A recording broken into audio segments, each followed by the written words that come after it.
আজকে হচ্ছে বাসায় পিৎজা বানাবো, সেজন্য হচ্ছে প্রথমে আমি হচ্ছে ডো বানানো শুরু করলাম।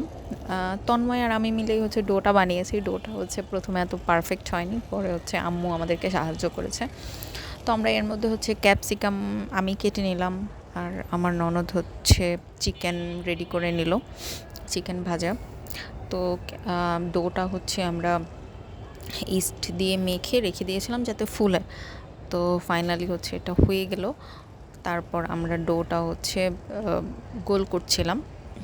প্রথমে আমার ননদ করছিল, পরে তন্ময়ী করলো, কারণ ও নাকি এর আগে বানিয়েছে, তো সেজন্য হচ্ছে ডোটাকে সুন্দর মতো শেপ দিয়ে নিচ্ছিলো। এরপর সব শেষে হচ্ছে এটাকে একটু কাঁটা চামচ দিয়ে যেভাবে আর কি আমরা পিৎজা রেডি করি ঠিক সেম ওয়েতে এটা করছিল। এরপর তন্ময় হচ্ছে সস দিয়ে নিচ্ছিল।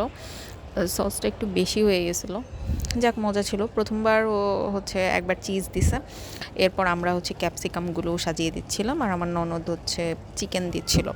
প্রথমে বিফ দিয়ে করার ইচ্ছা ছিল, বাট বিফটা রান্না করা একটু লং প্রসেসের ব্যাপার, সেজন্য আমরা হচ্ছে চিকেন দিয়েই করেছি। তো ফাইনালি আর কি এটা একদম প্রপারলি রেডি হয়ে গেছে। তো এরপর তন্ময় হচ্ছে আরও একবার চিজ দিয়ে নিছে, ওর হচ্ছে চিজ এত পছন্দ, ওর ডাবল চিজ দিছে।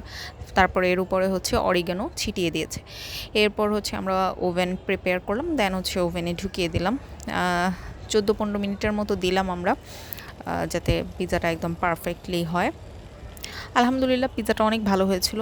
ডোটা নিয়ে আমাদের যত শঙ্কা ছিল, বাট ফাইনালি আলহামদুলিল্লাহ পিৎজাটা খুব ভালো হয়েছে। এরপর হচ্ছে তন্ময় পিৎজাটা বের করলো, অনেক গরম ছিল। তারপর হচ্ছে পিৎজাটা টেবিলে নিয়ে আসলো। এটা হচ্ছে আমাদের পিৎজা, একদম পারফেক্ট আলহামদুলিল্লাহ। এরপরও হচ্ছে ছুরি দিয়ে কাটলো। আমাদের 4 জনের জন্য একদম পারফেক্ট। আমার তো একদম পেট ভরেই গেছিলো, আমি আর খেতে পারছিলাম না। এই তো ফাইনালি আলহামদুলিল্লাহ খুব ভালো একটা পিৎজা খেলাম। এটা আমার জন্য প্রথম ছিল, শ্বশুরবাড়িতে এসে প্রথম। ওরা এর আগেও বানিয়ে খেয়েছে, বাট আমার জন্য এটা প্রথম ছিল।